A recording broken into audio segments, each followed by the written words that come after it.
semangat semuanya pagi-pagi ini. Ayo, buat semua jamaah Islam itu yang di rumah juga tetap semangat belajarnya ya. Hari ini kita masih membahas tentang tema yang luar biasa. Orang-orang spesial yang langsung dikabulkan doanya. Alhamdulillah. Tapi ini ada video yang gak bagus yang buat kita ambil ibrohnya atau pelajarannya. Ada suami nih, suami ini kan memimpin keluarga. Tapi kenapa tega melakukan ini kepada istrinya? Coba kita lihat apa yang dia lakukan. Ini dia nih.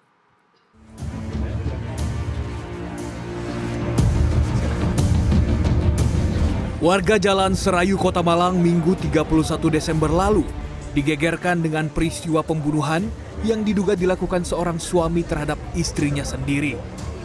Korban berinisial NMS dimutilasi suaminya sendiri berinisial JM.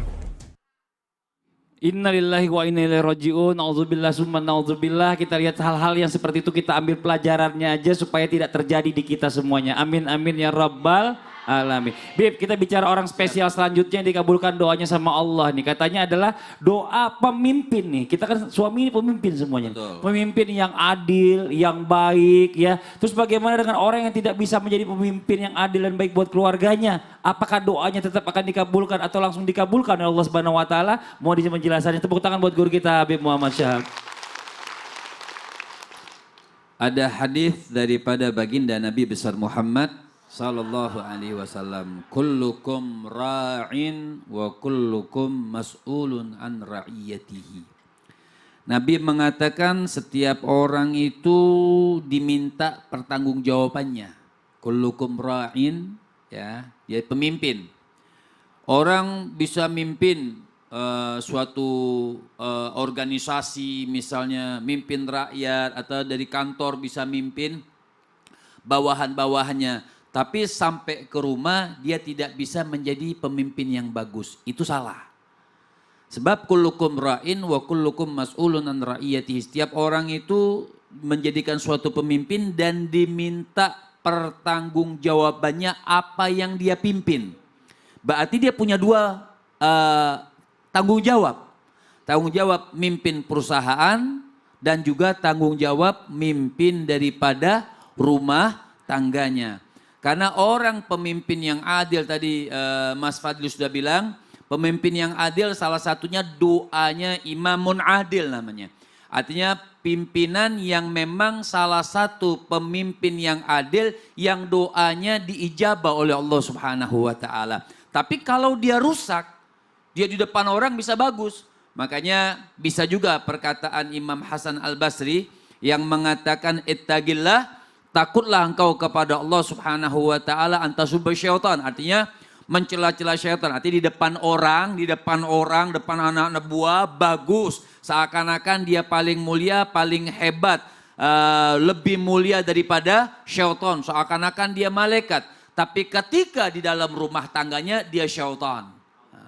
Ini yang bermasalah. Ketika di dalam rumah tangganya dia kasar. Tidak memberikan nafkah secara bagus dan baik. Tapi kalau di depan orang, Masya Allah, bagus, baik. Inilah contoh-contoh yang dikatakan oleh Allah Subhanahu wa ta'ala sifat orang yang munafik. Maka orang yang munafikin, orang-orang yang seperti ini, apa siksaannya? Fi asfalim minan nar. Mereka bahan bakarnya paling dasarnya menjadi bahan bakarnya neraka Allah Subhanahu wa ta'ala. Makanya lihat Nabi. Nabi itu sampai mengatakan apa? Sebaik-baik, ini Rasul yang bilang. Sebaik-baik orang itu yang dia baik dengan keluarganya. Lihat, mimpin keluarga. Jadi kok ibu-ibu iya semua ini kayaknya punya curhatan suami semua nih. Ada masalah dengan keluarga. Takut dimutilasi. Takut dimutilasi bisa jadi. Iya. Videonya tadi serem banget. Betul, jadi sampai Nabi itu bilang sebaik-baiknya orang itu mereka yang baik dengan keluarganya. Baik di sini bukan lemah lembut, kemudian diomelin sama istri. Iya ibu. Bukan suami yang baik. Suami yang baik ini tegas. Ya, dia memimpin keluarga, mimpin anaknya, mimpin istrinya, cari nafkahnya. Maka sampai Nabi SAW, orang yang paling baik dalam keluarga adalah aku. Itu kata Rasul SAW. Lihat, jadi kita mencontoh Nabi. Jadi imam adil, pimpinan yang adil baik mau mimpin suatu perusahaan atau suatu negara atau rumah tangga, itu memang doanya diijabah. Dan di rumah tangga sama orang baik, sama rumah tangga tidak baik. Nah itu berarti tangganya nggak ada, nggak pakai tangga rumahnya. Rumah doa. Ada tingkatnya Nggak lantai ada tangganya, satu lantai. iya, karena rumah tangganya nggak baik Iya, kan iya, gitu. iya, Jadi iya. tangganya hilang. Jadi kita ini dimanapun kita berada, udah menjadilah manusia zaman sekarang ini, zaman fitnah ini, jadilah manusia yang bagus, pimpinan yang Amin. bagus, baik buat negara ataupun buat rumah. Keluarga, ya Masya Allah. Terima kasih banyak Habib atas penjelasannya. Jazakallah khairan katsiran. Tepuk tangan buat guru kita Habib Muhammad Syahab. Nah sekarang kita lanjut lagi, kita akan kembali memberikan kesempatan buat jamaah di studio untuk bertanya langsung sama guru-guru kita. Langsung aja kita kembali ke segmen Tanya Dong Ustadz. Kami semua tanya dong Ustadz. Ini tadi ada jamaah yang belum ini, karena saya belum bawa ahlinya. Saya udah bawa ahlinya sekarang. Ahli musibah. Silakan Ibu. Pertanyaan dilanjutin lagi Ibu ya tadi ya. Sebelum iklan. Assalamualaikum warahmatullahi wabarakatuh. Waalaikumsalam warahmatullahi Nama wabarakatuh. saya Siti Aisyah Mm-mm. dari Majelis Taklim Atarbiyah Desa Rambatan Wetan, Kecamatan Sindang, Kabupaten Indramayu. Tepuk tangan dong Ibu, pertanyaannya langsung Ibu. Jika doa kita mau cepat diijabah, katanya kita harus tertimpa musibah dahulu. Yang dimaksud di sini musibah seperti apa? Nah, Sekian, terima kasih. Wassalamualaikum warahmatullahi wabarakatuh. Coba begini, berdoa. berdoa. Ibu juga berdoa. Lebih banyak gelangnya ibu ini dari Coba itu Jadi- doa kasih taunya. lebih banyak. Semua orang punya masalah, betul tidak? Betul. Musibah itu bukan hanya musibah kebaikan, keburukan, kebaikan pun bisa jadi musibah. Betul tidak? Maka menyikapi musibah itu tidak akan mungkin suatu musibah yang menimpa seseorang kecuali pasti izin Allah. Dan barang siapa yang beriman, yakin kepada Allah, niscaya akan Allah berikan petunjuk. Makanya ketika orang diuji melalui 4 tahap.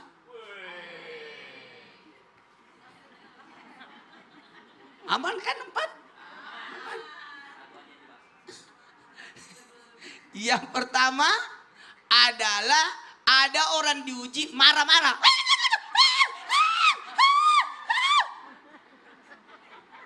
Maka suruh dia bersabar.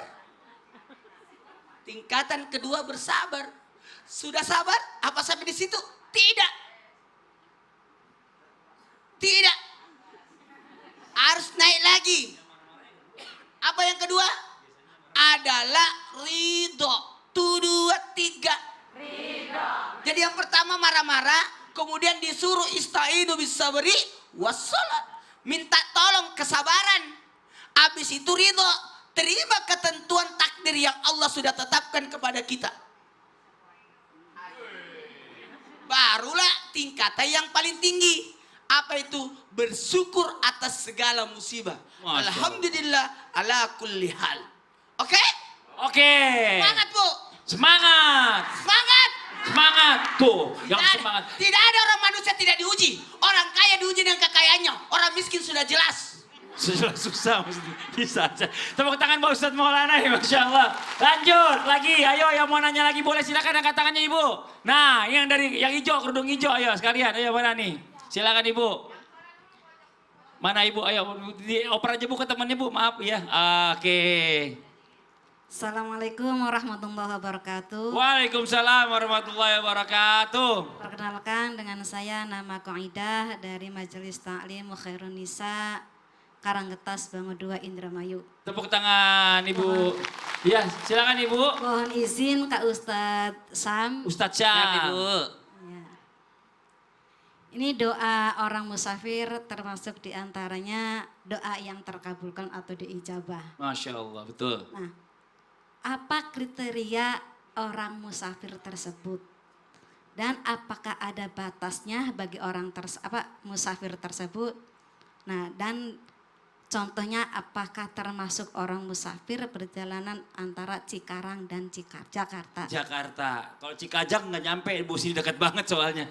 Iya. Terima kasih atas jawabannya. Wassalamualaikum warahmatullahi wabarakatuh. Waalaikumsalam warahmatullahi wabarakatuh. Tepuk tangannya mana teman-temannya ya dong. Nih ya. Jadi pertanyaannya intinya gini Ustaz Syam. Ini katanya doa yang dijawab berikutnya ini orang-orang spesial. Ini adalah orang-orang musafir. Betul. Tapi perhitungan musafir itu seperti apa? Apakah kita dari tadi Cikarang ke Jakarta itu jaraknya berapa kilo? Itu udah termasuk musafir apa belum? Mohon izin penjelasannya, Fadl. Bismillahirrahmanirrahim. Tabi guru-guruku yang dimuliakan Allah Subhanahu wa taala, seluruh jamaah Al-Qur'an surah Al-Baqarah ayat 186.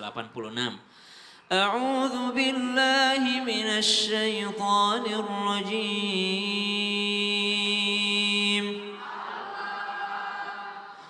Wa idza sa'alaka 'ibadi 'anni fa inni qarib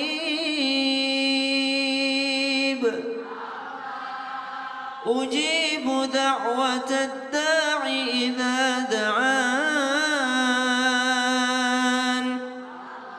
فليستجيبوا لي وليؤمنوا بي لعلهم يرشدون.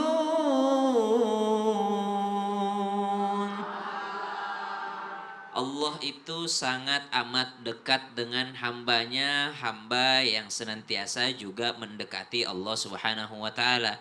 Makanya dikatakan dalam sebuah riwayat, apabila manusia berjalan menuju Allah, maka Allah berlari menujunya.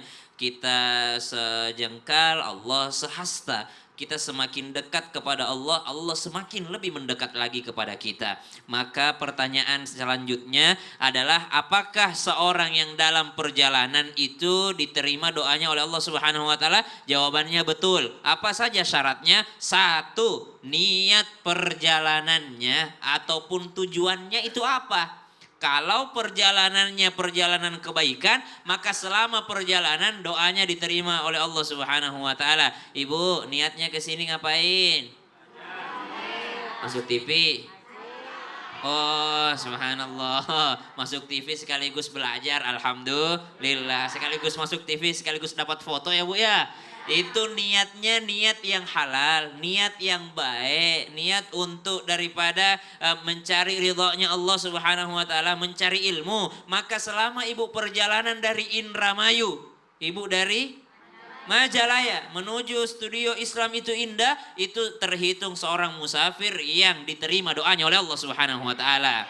Bahkan ibu udah nyampe sini, sampai ibu pulang itu diterima doanya sama Allah Subhanahu wa taala. 1, berarti perjalanan harus benar niat dan tujuannya. Yang kedua, harus ngerti adab-adab dalam perjalanan. Apa adab-adabnya? Salah satu adabnya dia ngerti ilmu perjalanan. Oh, kalau perjalanan dia boleh menjamak qashar sholatnya. Berapa itu jaraknya? Apakah Cikarang ke Jakarta sudah bisa?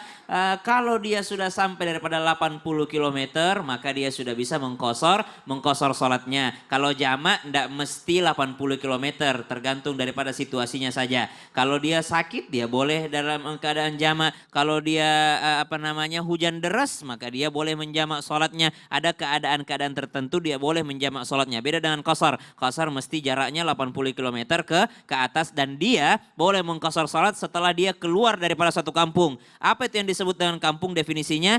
Kurang lebih definisinya ada kantor kelurahannya.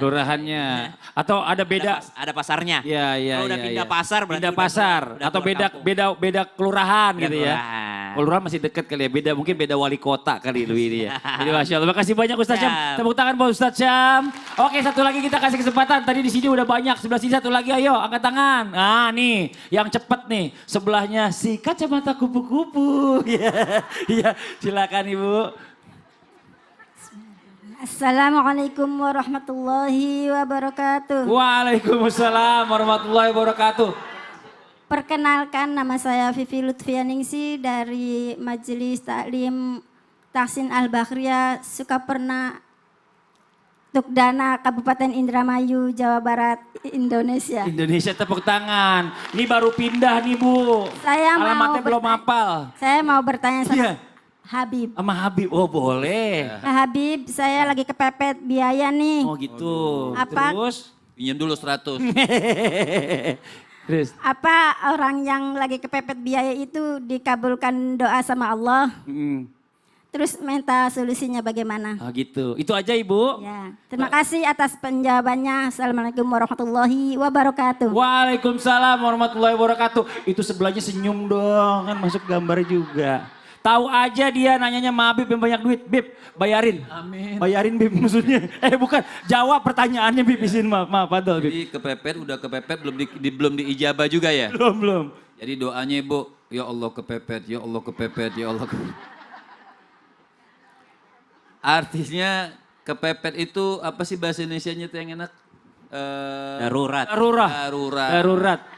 Artinya Urgent. doa ini urgent. Doa itu diijabah mau kita lagi urgent, kepepet ataupun tidak. Nah, bagaimana cara kita berdoa kepada Allah Subhanahu wa taala? Tadi sudah guru-guru kita menjawab dengan bahasanya masing-masing tentang doa dan diijabah atau tidaknya doa. Nah, orang sudah kepepet, artinya kita ini biasa minta. Makanya apa sih? Terkadang kita tuh introspeksi diri. Kita sudah sangat butuh, ya. Kita sudah sangat butuh minta kepada Allah Subhanahu wa taala, kok belum juga diijabah? Nah, kok belum juga dijawab? Berarti introspeksi diri. Kau dekat kepada Allah saat butuh. Nah, waktu tidak butuh kepada Allah Subhanahu wa taala, kau tidak dekat kepada Allah Subhanahu wa taala. Artinya mungkin kita melalaikan sholat kita melalaikan belas kasih di antara manusia, kita menghindarkan sedekah, zakat kita tidak tunaikan ketika kita punya harta diberikan oleh Allah Subhanahu wa taala.